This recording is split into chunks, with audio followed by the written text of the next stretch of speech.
আসাম পুলিচৰ ABUB result কিয় অহা নাই সেই ওপৰত মই আজি ডিটেইলছ ভাৱে কথা পাতিম এই ভিডিঅটো আপোনালোকৰ জৰিয়তে এটা কথাটো হৈ গল যে আসাম পুলিচৰ ভাইবা হৈ গল এই কথাটো গম পাইছে ভাইবা হোৱা এক মাহৰ উচাউচৰি হৈ গল এটা কথাটো হৈ গল যে ৰিজাল্টটো আহি যাব লাগিছিল কিয়নো বাকি পৰীক্ষাবিলাকৰো ৰিজাল্ট অহা সম্ভাৱনাটো যথেষ্ট পৰিমাণে আছে এতিয়া এটা কথাটো হৈ গল যে মেইন নহা কাৰণবিলাক মই দুটা আছে এই দুটা কাৰণটো আপোনালোকক জনাই দিছো প্ৰথম কাৰণটো যদি মই কবলৈ যাওঁ ABUB নহা কাৰণটো কৈ দিছো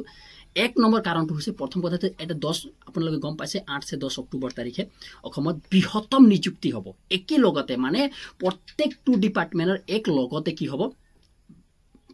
নিযুক্তি দিব কিন্তু তথাপিও টেটৰ পৰীক্ষাটো ৰিজাল্ট দি দিলে না এই কথাটো আপোনাৰ বুজি আপোনালোকৰ মনত প্ৰশ্ন উদয় হৈছে হেতু কাৰণে এটা বৃহত্তম নিযুক্তি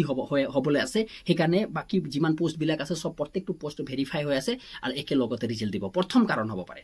দ্বিতীয় কাৰণটো মই কৈছো যেটো একদম জেনুইন হ'ব পাৰে মই আপোনালোকক একদম স্পষ্ট কৰি দিছো যে সেই জেনুইন কাৰণটো ওপৰতেহে এতিয়ালৈকে ABUB ৰিজাল্টটো অহা নাই বাকি ৰিজাল্ট আহিব গ্ৰেড 4 ৰ ৰিজাল্ট অলপ কেইদিনৰ পিছতে কমান্ডো সামান্ডো সব আহিব চাব ABUB অলপ ৰিজাল্টটো সময় লাগিব কিয় মই কৈছো জেনুইন কাৰণটো হৈছে যে হাইকোৰ্ট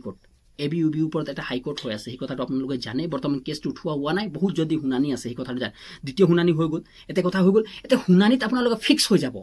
এটা কথা গম পাইছে না তেওঁলোকে কোটে যেটো তেওঁলোকৰ ডাটা আছে যেটো কালেক্ট আছে যে 1:5 মাতিছো সেই কালেক্ট ডাটাটো তেওঁলোকে চৰকাৰক কি হয় যিবিলাক বিৰোধী পক্ষক তেওঁলোকে জমা দিব আৰু সেই কালেক্টটো কি হ'ব আইটিআই হ'ব আইটিআই হোৱা শেষ হোৱাৰ লগে লগে আপোনালোকৰ ৰিজাল্ট আহিব পাৰে এইটো দ্বিতীয় কাৰণটো হোৱা সম্ভাৱনাটো যথেষ্ট পাৰে কিয়নো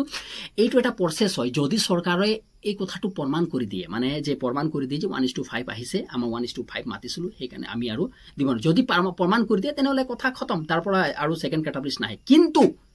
যদি প্ৰমাণ কৰিব নোৱাৰে চৰকাৰে যে 1:5 প্ৰমাণ কৰিবলৈ নোৱাৰিলে চৰকাৰে তেনেহলে আকৌ এটো কি হ'ব ৰি এক্সাম পাতিব লাগিব হেতু কাৰণে চৰকাৰে অলপ দেৰি সময় লৈছে মই ভাবনা মতে দেই ফিক্স নহবও পাৰে এটো মই চৰকাৰে ভাবিছে যে যেতিয়ালৈকে হাইকোৰ্টৰ ফিক্স হৈ যাব হাইকোৰ্টৰ ৰিজাল্টটো আহি যাব তেতিয়া তেওঁলোকে ৰিজাল্টটো দিয়া সম্ভাৱনাটো যথেষ্ট পৰিমাণ আছে এটি মোৰ মন্তব্য আছে আপোনালোকে কিয় অলপ সময় পলম হৈছে সেই কাৰণটো আপোনালোকে কি ভাবে আপুনি কমেন্ট কৰি জনাব পাৰে আৰু চেনেলটো সাবস্ক্ৰাইব কৰিব নাপাহৰিব আৰু অন্য গ্ৰুপলৈ শ্বেয়াৰ কৰিব নাপাহৰিব তেতিয়ালৈ ধন্যবাদ